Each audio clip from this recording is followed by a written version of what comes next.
আসসালামু আলাইকুম দর্শক, গ্রামীণ একটু পক্ষ থেকে অনেকদিন পর আপনাদের মাঝে আবার আমি। তো আজকে আপনাদের যেটা দেখাতে যাচ্ছি, দেখেন আমার বাড়ির পাশে একটা খাল। খাল তো না, যেন অন্য কিছু। এখন পুরা গাছালিতে ভরে পুরা খালটা ভরে গেছে। তো আজকে যাইতেছি আমার পেঁপের বাগানে। আমার পেঁপের যে গাছগুলা এবার খুব নিরাশ করছে আমাদেরকে, মানে তুলনামূলক অনেক দেরিতে ফলন দিছে। গাছগুলা পরিপক্তভাবে দাঁড়াতে অনেক সময় নিছে আর কি। এই যে দেখতেছেন পোলট্রি ফার্ম বরাবরের মতো, এখানে অনেক মুরগিও আছে, প্রায় 2000 মুরগি আছে এখানে, দেখতে পাচ্ছেন আপনারা। এই যে এটাতে বড় যাব, চারদিকে জঙ্গল হয়ে গেছে একদম, এগুলো পরিষ্কার করতে হবে। আর রেগুলার ভিডিও দিতে পারি না কারণ বাড়িতে থাকা হয় না। তো পেঁপে গাছগুলো বড় হয়েছে কিন্তু গাছের ফলন খুব কম, মোটামুটি দিচ্ছে আর কি। তো এর থেকে আরো ভালো কিছু আশা করছিলাম আমরা। এবার এগুলো টপলেডি পেঁপে, অনেক মিষ্টি পাকলে খেতে। তো গাছের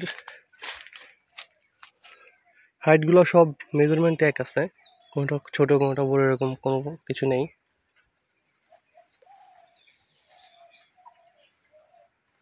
তবে প্রথম ধর তো, এরপরে ধরা একটু ভালো ফলন হবে আশা করা যাচ্ছে। এই যে দেখতে পারতেছেন আপনারা, মাত্র পেঁপেগুলো ধরছে কিছুদিন হয়েছে, 15-20 দিন হয়েছে পেঁপেগুলো ধরছে। এই যে কিছু কিছু গাছের পেঁপে দেখতে পারতেছেন। গাছের গোড়ায় মাটি দেওয়া ঠিক আছে কিনা সবাই একটু জানেন যারা অভিজ্ঞ আছেন। গাছের গোড়াগুলা মাটি দিয়ে বেঁধে দেওয়া হয়েছে উঁচু করে, যাতে পানি না জমে। পেঁপে গাছে পানি জমলে পেঁপে গাছ বাঁচায় রাখা মুশকিল পেঁপে গাছের নিচে। আর এবছর বৃষ্টির পরিমাণ খুবই কম, যে কারণে ফলন, প্রচুর রোদ, যে কারণে ফলন তুলনামূলক কম হয়েছে সবারই। তো সবাই আমাদের জন্য দোয়া করবেন যাতে পেঁপের বাগানটা ঠিকঠাক মতো পরিপূর্ণভাবে হয়, যাতে লোকসানের সম্মুখীন হইতে না হয়।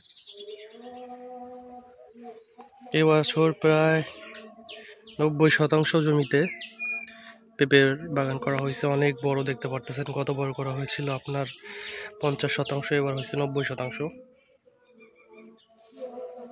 তো মোটামুটি ভালো একটা আইডিয়া নিয়ে পেঁপের বাগান করছি আমরা, দেখা যাক এর থেকে কীরকম কী ফলন পাওয়া যায়। গাছগুলোর গঠন দেখতে পারতেছেন আপনারা, কিন্তু সেই হিসাবে পেঁপের ফলনটা কম আসছে। ওই দিকের কিছু গাছে বেশ ভালোই বড় বড় পেঁপে হয়েছে, এই যে দেখতে পারতেছেন। গাছের হাইটটাও মোটামুটি ভালো। তো সবাই ভালো থাকবেন, আজকের মতো এই পর্যন্ত। আবার অন্য কোনো ভিডিও নিয়ে আপনাদের সাথে হাজির হব। চ্যানেলটা সাবস্ক্রাইব করবেন, ভিডিও ভালো লাগলে লাইক দিন। আসসালামু আলাইকুম।